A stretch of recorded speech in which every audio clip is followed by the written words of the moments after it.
Buen día, hermanos, seminaristas, también pastores. Hoy ha llegado el día de la Reforma, el día 31 de octubre, en 1517, comenzó una gran reforma y después nace este nuevo movimiento de la Iglesia Reformada. Entonces hoy, a pesar de la pandemia, de este tiempo de coronavirus, también nos llegó este mes de octubre, también el día de la Reforma. Muchos pensarán que ya terminó la Reforma. No es así, hermanos. Nosotros ahora, en este mes de octubre, recordando el nacimiento de las iglesias reformadas, nosotros otra vez tenemos que tener un nuevo espíritu de la Reforma y también otra vez con una nueva voluntad, con un nuevo corazón, tenemos que ser protagonistas de la Reforma. Por eso, hace 504 años atrás, los reformadores cambió el espíritu del tiempo. También fue una llama, fue un fuego que transformó una iglesia corrupta, no solamente la iglesia corrupta, sino que también la sociedad que estaba corrupta. Allí, con ese fuego reformador, transformó la iglesia y también la sociedad. Por lo tanto, no fue una reforma de la religión, sino fue una reforma de la iglesia y además la reforma del espíritu del tiempo también reformó la vida y además la ética, y luego saneó la sociedad y también la vida de muchos cristianos. Había mucha secularización, mucha mundanalización, mucha corrupción. La iglesia había perdido la autoridad, la fuerza del evangelio, y hubo muchos reformadores a través del movimiento monástico, a través de la espiritualidad del desierto, quisieron, a través de estos hombres despiertos, ellos prepararon este día de la Reforma. Ellos estaban como esposas puras para recibir a Jesucristo, así que nosotros en este tiempo también queremos otra vez retomar ese espíritu de la Reforma. Y entonces el Seminario Teológico Misionero Tirano no solamente celebramos este día de la Reforma, sino queremos rescatar el espíritu reformador a los seminaristas, a los pastores, a los estudiantes, y que en Argentina, también en toda América Latina, otra vez haya este fuego reformador, este espíritu de la Reforma, para seguir luchando también como un fuego, como una llama, para encender la llama del espíritu de la sola fe, sola Cristo, sola Escritura, es decir, sola la Biblia, y además solo la gloria a nuestro Dios. Entonces, hoy yo como rector del seminario quisiera invitar a tres oradores. Primero un pastor Pablo Cámara, muy buen pastor que yo respeto mucho, que siempre ha tenido ese espíritu de la Reforma. Y también vamos a invitar un profesor del seminario allí en la provincia de Tucumán, el pastor Joel Palacios, y también queremos escuchar un estudiante del seminario, Pablo Cámara, que ahora está levantando una nueva iglesia con ese fuego del espíritu de la Reforma. Por lo tanto, la iglesia tiene que ser la esperanza en el mundo, también tiene que ser la sal y la luz del mundo. Entonces, antes de preocuparnos por la caída ética y moral de la sociedad, primero nosotros tenemos que reformar nuestra vida espiritual. También ante esta caída de la espiritualidad cercana junto a nuestro Señor Jesús, otra vez que la iglesia haya un gran avivamiento espiritual. Y además nosotros con este espíritu reformador que podamos volver nuevamente a la base, a la esencia de nuestra fe, que es la Biblia. Entonces, tenemos que recordar que en América Latina no es que ha terminado la reforma, sino que la iglesia reformada hace 504 años atrás, ahora,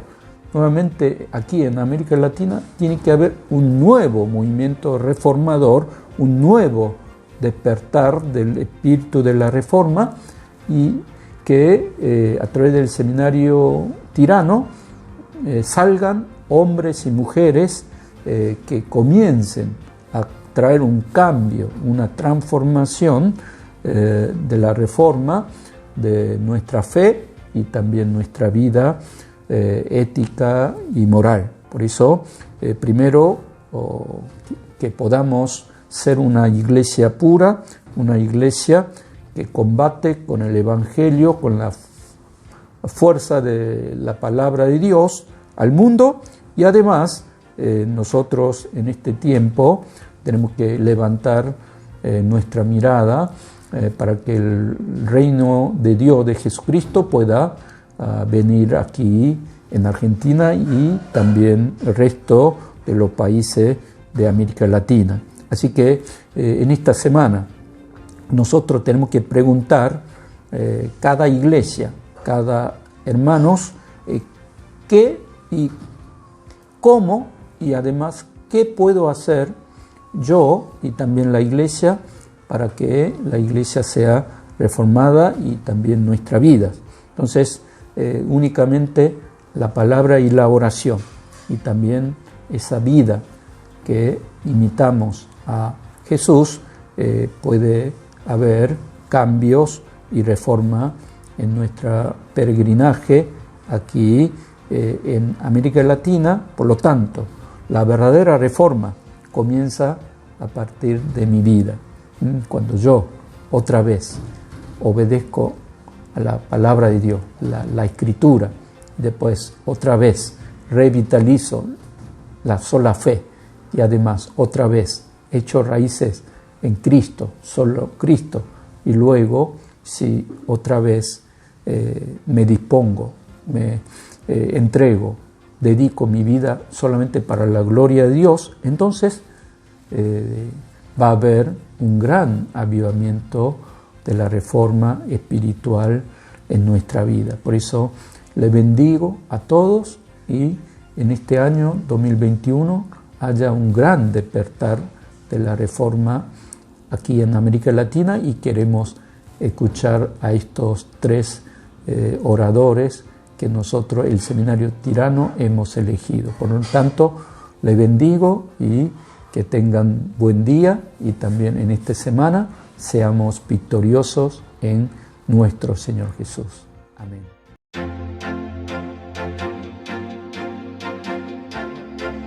Nos aproximamos a celebrar los 504 años este 31 de octubre del año 2021 de lo que se conoce como la reforma religiosa, reforma protestante del siglo XVI, iniciada con la intervención o por la intervención milagrosa del Señor en la vida de un monje agustino llamado Martín Lutero, el 31 de diciembre de 1517. Clavó sus 95 tesis en la puerta de la Universidad de Wittenberg, en donde él enseñaba, mostrando realmente el estado de la iglesia cristiana de aquel momento, la única que existía, que era la iglesia católica, apostólica y romana. Esa acción de Martín Lutero daría inicio a no solamente a una reforma ahí mismo en Alemania, sino que se extendería por toda Europa y luego conocidos en el resto del mundo. Y particularmente queremos en estos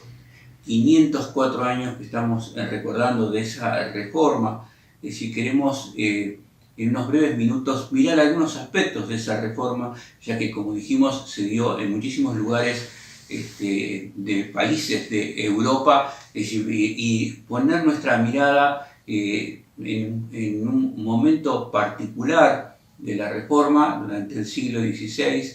específicamente en una nación en particular, como fue la nación de Francia, mirar específicamente los eventos ocurridos en un punto en particular también de esa nación, como fue París, que fue el epicentro de la reforma religiosa protestante en Francia, y particularmente sobre la vida, el inicio y el desarrollo de la iglesia protestante en el siglo XVI, el inicio, como dije, y el desarrollo en los primeros 50, 60 años de la vida de la iglesia protestante en Francia, que se llamó y es conocida como los hugonotes. Los hugonotes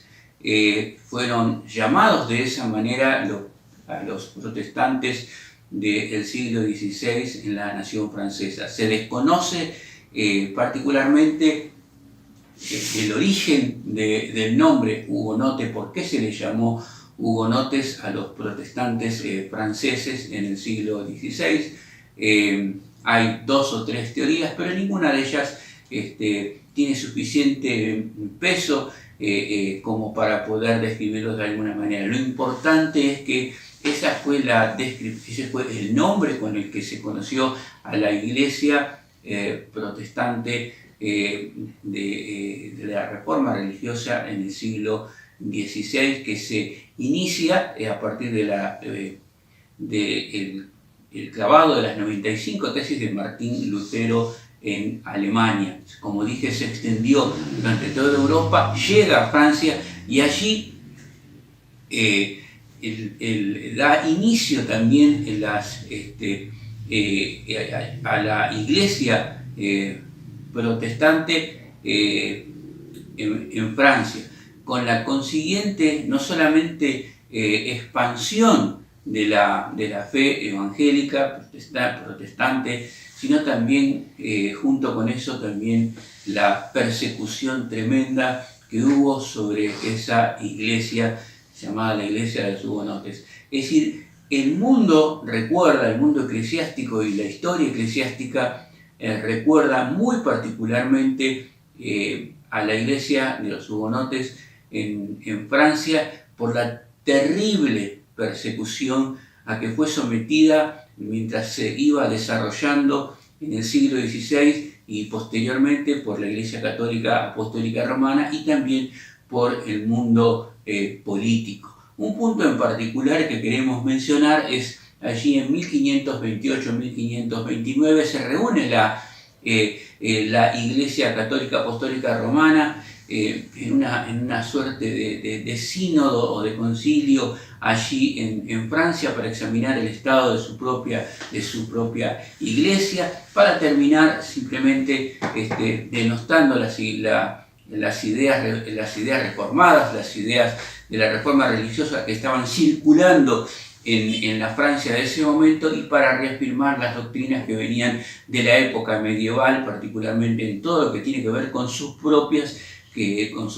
doctrinas, la afirmación de los 7 sacramentos, el celibato de los sacerdotes, la adoración de la adoración de la Virgen María, la autoridad y visibilidad de la Iglesia de Cristo dentro de la Iglesia Católica Apostólica Romana. Pero mientras ellos estaban realizando esto, insisto con las fechas, 1528-1529, es decir, aparece para el horror de todos ellos, es decir, del catolicismo romano en ese momento, aparece la imagen de la Inmaculada Virgen María, como les llamaban, decapitada y destrozada. Esto mostró de alguna manera que los protestantes estaban tomando la Biblia, la idolatría y las doctrinas de la Reforma absolutamente en serio, lo cual dio origen también esto a una mayor persecución. Sigue expandiéndose las ideas de la Reforma en Francia, y hay por lo menos 2 o 3 puntos a los que quiero referirme en estos breves minutos que tengo. Uno de ellos es la libertad de conciencia que ellos buscaban. El segundo punto es la libertad de culto que ellos también estaban buscando y por el cual estaban luchando e intercediendo ante las autoridades. Y en tercer lugar, la igualdad de los derechos cívicos que pretendían tener, al igual que los católicos romanos habitantes de esta Francia. Dicho esto, entonces podemos continuar con esta breve conferencia o breve exposición sobre el siglo XVI y la Reforma en Francia. Allí en 1534 se produce, hay otro hecho en particular muy importante que quedó en la historia y que va a marcar un hito dentro de la iglesia reformada, la iglesia protestante en Francia, y es el llamado el momento de los carteles, o el hecho o el suceso de los llamados carteles. Es decir, allí aparece en 1534, un día aparecen, la ciudad de París aparece totalmente repleta de carteles que denostaban la misa,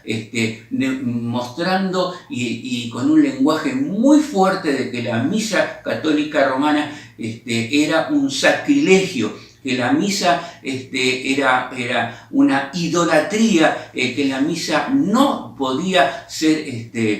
celebrada porque eso era un sacrilegio, era una blasfemia contra la doctrina cristiana bíblica. Y no solamente eso, sino que también en las mismas puertas del rey, dentro del palacio, aparecen estos carteles en las puertas, mostrando hasta dónde al interior del mundo de la política también llegaba la fe protestante que se estaba generando y que se estaba diseminando por toda Francia. Es decir, sigue paulatinamente, va recrudeciendo la persecución. Algunos son quemados, otros masacrados de otra manera. Pero en la iglesia hugonote en Francia, la iglesia protestante,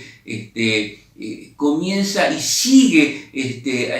desarrollándose hasta ya realmente 1546, 48 y algunas congregaciones que se fundan, pero el inicio real del cual tenemos registro histórico también de la iglesia o de los hugonotes en Francia es en el año 1555. Hasta ese momento tenemos registro histórico de las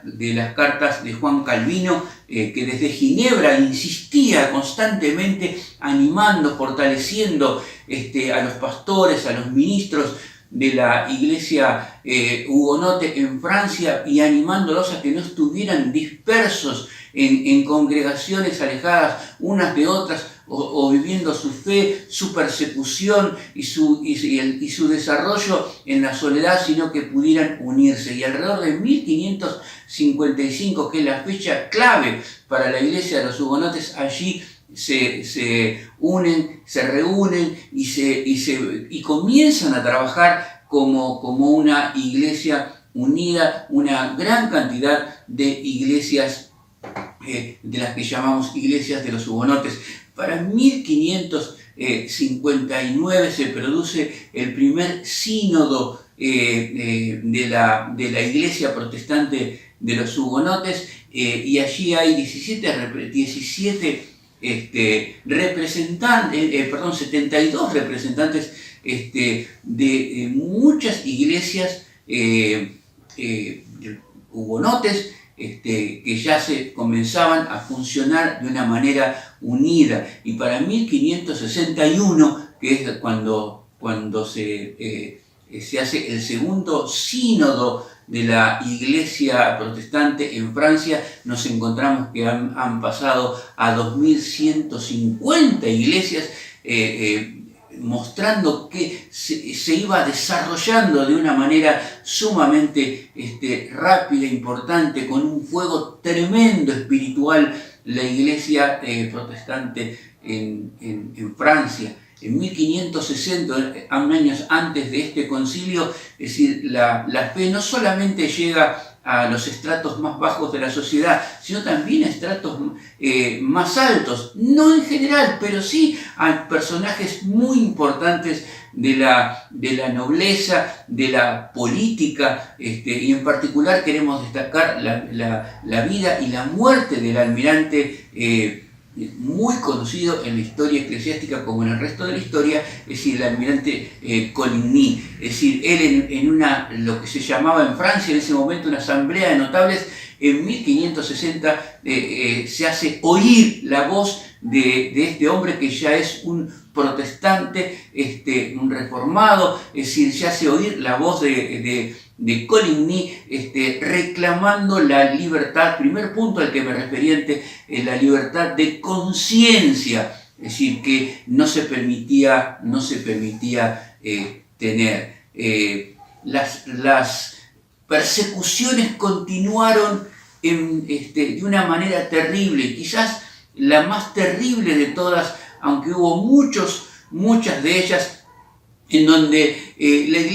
la historia registra la marcha de los hugonotes yendo al martirio, cantando salmos, y se registra aún cómo se les ponían trapos en sus bocas encendidos para que no cantaran salmos de alabanza al Señor. Nuestros hermanos quedaron en la historia justamente por no solamente el fuego que mostraron del Espíritu en sus vidas, desarrollando y extendiendo la fe, sino también, es decir, la resistencia que tuvieron ante la feroz persecución por parte de la Iglesia Católica Apostólica Romana, como también del mundo político de su momento. 24 de agosto de 1572, en la noche antes del 25 de agosto, allí hay una reunión, allí se encuentra la famosa e histórica Catalina de Medici, programando, organizando un complot para terminar de una buena vez por todas con esta amenaza para la Iglesia Católica Apostólica Romana y también para el mundo político de ese momento, porque así también los veían a ellos. Es importante recordar que para esa fecha, 1572, la cantidad de miembros de la Iglesia hugonote eran cerca del 10% de la población francesa. Desde Ginebra se enviaban constantemente ministros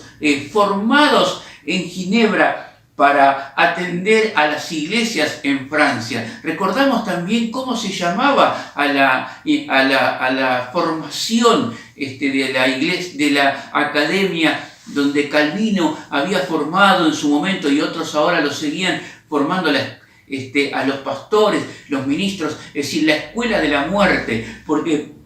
ellos sabían que al volver a Francia tendrían que enfrentar severas persecuciones. Sin embargo, en ese 24 de agosto de 1572, aunque la mujer que mencioné, Catalina de Medici, retrocede en algún momento en su idea de dar exterminio a los hugonotes, ya en determinado momento fue muy tarde y la masacre comenzó, y murieron miles y miles de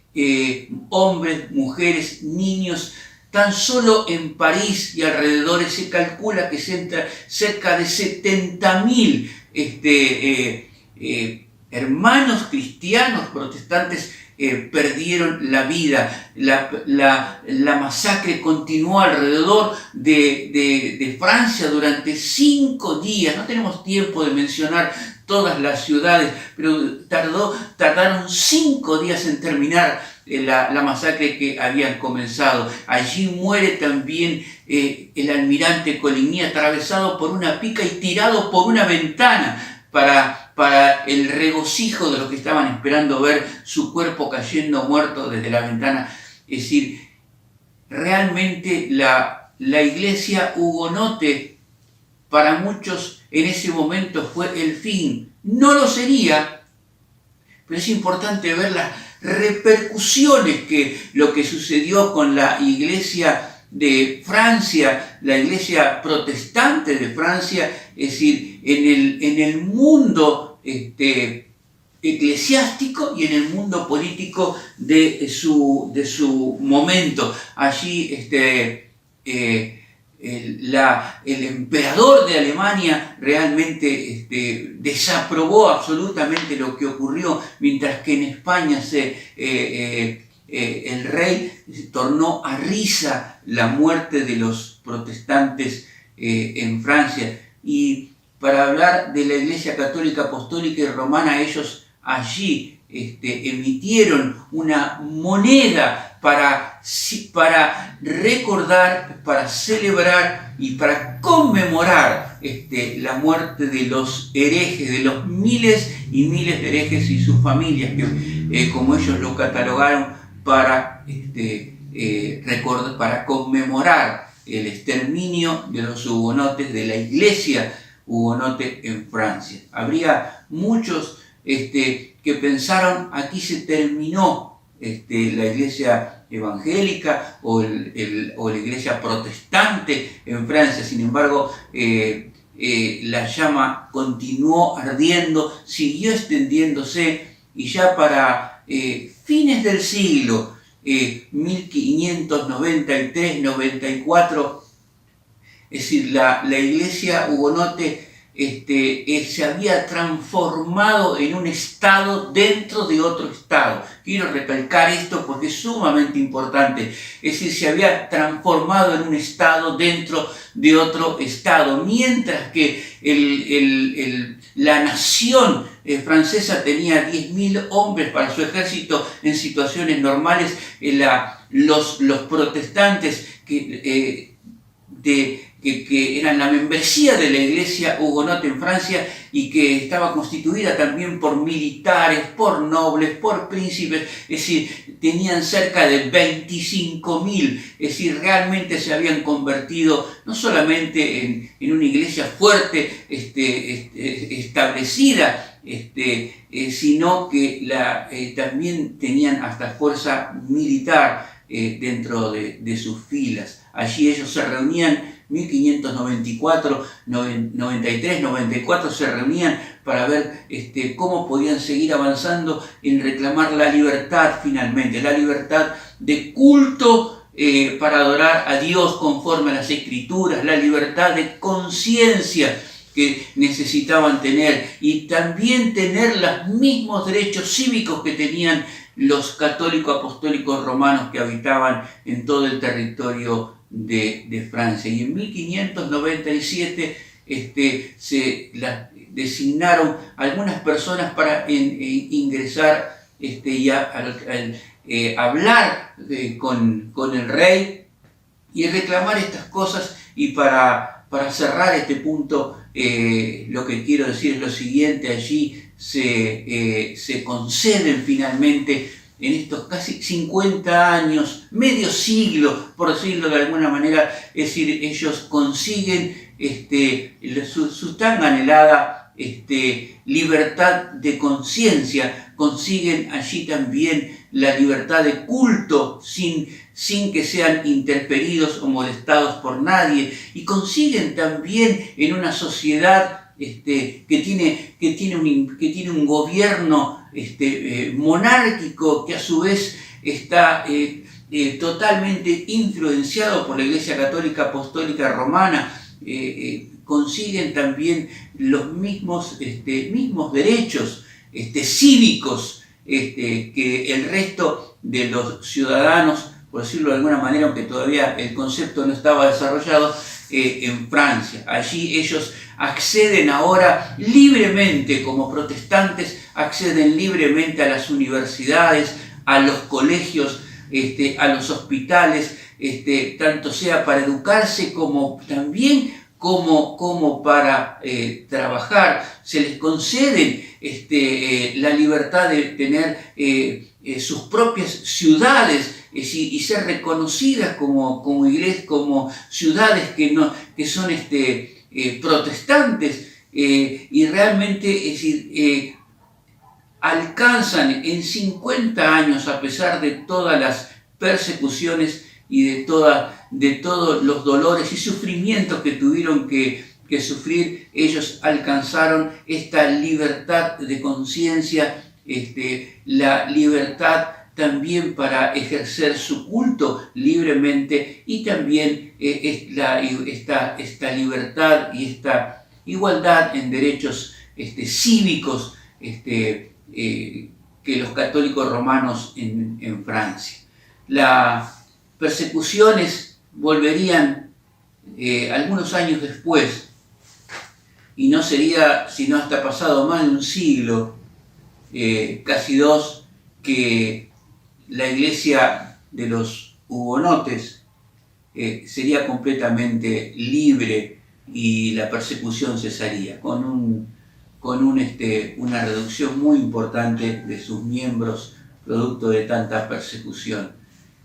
Hasta tal punto es el ejemplo que ellos han dejado y la memoria que la historia tiene de ellos, que en 1985 el presidente francés, François Mitterrand, expresó una disculpa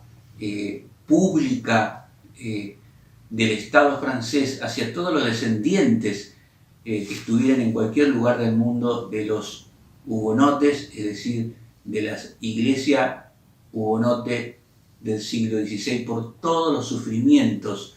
que se les habían causado por parte de los círculos religiosos, en el caso de la Iglesia Católica Apostólica Romana, como también de la política que les tocó enfrentar. La pregunta que nosotros deberíamos poder estar haciéndonos en este momento: la Iglesia hugonote francesa, protestante, evangélica, es un ejemplo para la iglesia de hoy. Sigue siendo un ejemplo para la iglesia contemporánea y sigue enseñando que debe seguir la iglesia reformándose.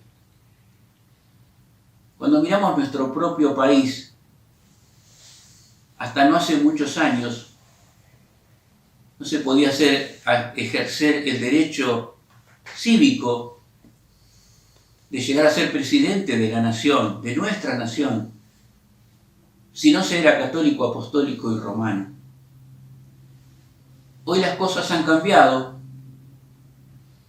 pero si bien tenemos libertad de culto, no tenemos igualdad, porque todos los que habitan en esta nación sostenemos el culto católico, apostólico, romano, desde el seminarista que entra en un seminario a formarse como sacerdote hasta la jubilación de un obispo,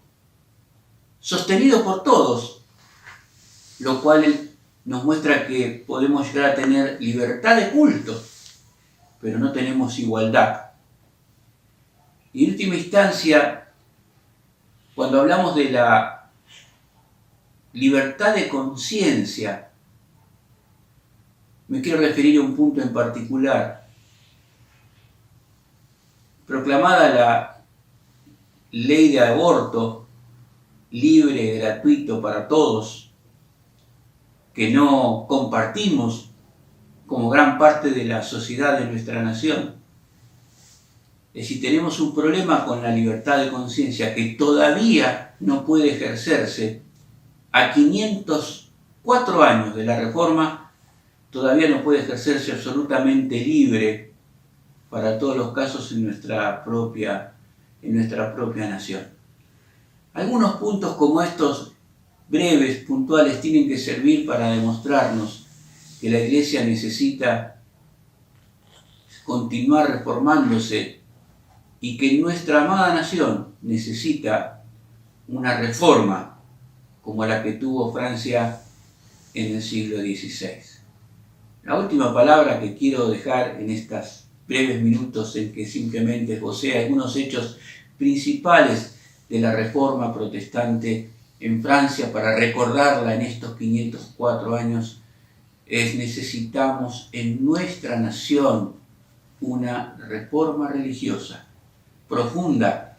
y bíblica como la que ocurrió en la Francia de 1516. Y me quiero despedir de ustedes diciéndoles Soli Deo Gloria. Que Dios los bendiga y que Dios bendiga nuestra nación.